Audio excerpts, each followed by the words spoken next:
आज बनवायची होती भेंडी. भेंडी स्वच्छ धुवून घ्यायची.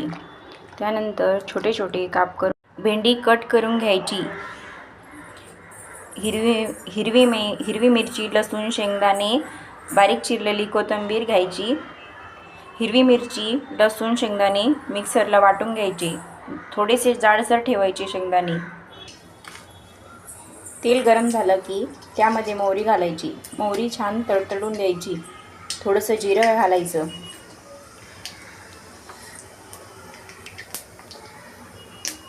बारीक केलेली हिरवी मिरची ते सर्व टाकायचं.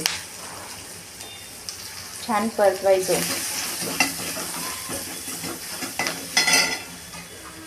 थोडीशी हळद घालायची. थोडीशी प्रवीण टाकायची. छान लागते भेंडी. बारीक चिरलेली कोथिंबीर घालायची. त्यानंतर सर्व भेंडी टाकून घ्यायची.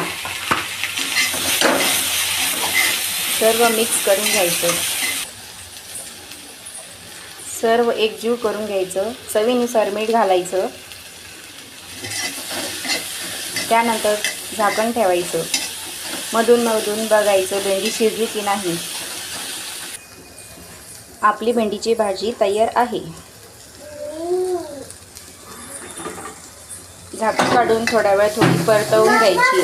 छान तयार होते. चिकट होत नाही भेंडी. बघू शकता आपण भेंडी छान परतली गेली आहे. मुलांना पालेभाज्या खायचा खूप कंटाळा येतो. त्यांना रोज भेंडी हवी असते.